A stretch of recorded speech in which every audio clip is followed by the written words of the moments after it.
Yo, what's going on, guys? It's G Miners here, and as you probably saw in the thumbnail and title, we are going over hands down the strongest build in all of Destiny. If you've touched this game since Season of the Haunted 6 months ago, you know just how strong the Starfire Protocol Warlock is, and in Lightfall, Bungie decided to make it even stronger.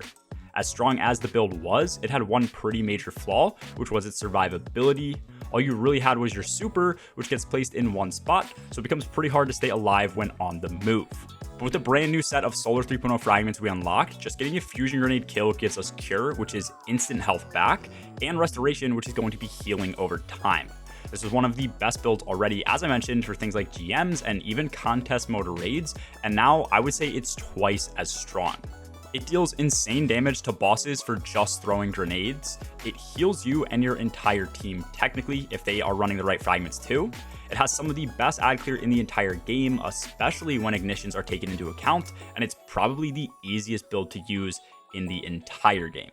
We also get nearly 100% uptime on our super and can even chain 2 wells back to back. This is going to depend on the ad clear available, but we do also get a ton of super energy just from dealing damage to higher ranked enemies like bosses. Starfire is so broken that this gives your super back faster than Phoenix Protocol, which is specifically designed just for super regen. I will personally be playing Warlock during the raid race next Friday for Root of Nightmares. Speaking of which, you should definitely follow my Twitch to watch my team clear live and go for a top placement, but I honestly don't ever see myself switching off of this build. With all of that said, in today's video, I'm going to be going over the aspects, fragments, and abilities all within the Solar subclass, along with the mods that you can run, which are new to Lightfall, and weapon setups that are going to make the build even stronger. If you guys end up enjoying this video for whatever reason, please make sure to drop a like and sub down below. Only 20% of you guys that watch these videos are actually subscribed, so take 2 seconds to click that button. And with that said, let's take a look at our Solar subclass layout. You probably know the basics of the build already, but just in case, Well of Radiance is going to be our super. This gives a 25% damage buff, 50% damage resistance, along with healing over time, and it also works with our exotic to give grenade energy back. Empowering Rift will also work with Starfire Protocol to give grenades back as we're dealing damage, and then using fusion grenades with the aspect Touch of Flame will allow these to now explode twice. Your second aspect and melee that you choose can be switched to whatever you personally see fit. I just like Icarus Dash and Celestial Fire. The main difference I'm going to be covering in this video are going to be the brand new fragments that we got with Lightfall, and essentially what you should be running as of now. Ember of Resolve is brand new and is going to give Cure whenever we get a grenade final blow. This is going to work with all solar grenades, so fusions are fine with this on, and this seems to be about 40 to 60 HP instantly back whenever you land a kill. In my opinion, this fragment should always be on when you're running Warlock with grenade builds now. Ember of Mercy is also brand new, and the main thing that we get from this is going to be Restoration from picking up fire sprites. This restoration will be 40 HP per second for 2 seconds only, which is kind of short. And then in order to actually generate these fire sprites effectively, I like using Ember of Searing.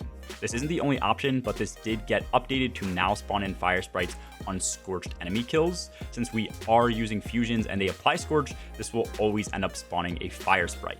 Lastly, you will still want on Ember of Ashes to always make sure you're maximizing your Scorch stacks and triggering ignitions more frequently. I will say that the restoration seems kind of trash from Ember of Mercy. I don't think 2 seconds is personally worth it all the time, but if you are playing super aggressive, then it is actually kind of nice to have sources of constant health around the map, almost like mini sunspots. But for this reason, I tend not to run Searing or Mercy, and I just default to Ember of Torches and Ember of Searing instead. I think in the right circumstances, Mercy could be useful. With this build, I'm going to be going over a better way to get healing anyway through our mods. So with that said, here is the mod setup that I chose to run on this build. It doesn't do as much for Starfire or Fusion Grenade specifically, but in general, this is more or less what I think I will be running during an ad clear encounter for the new raid, as it specializes in both ammo generation for special weapons and in healing.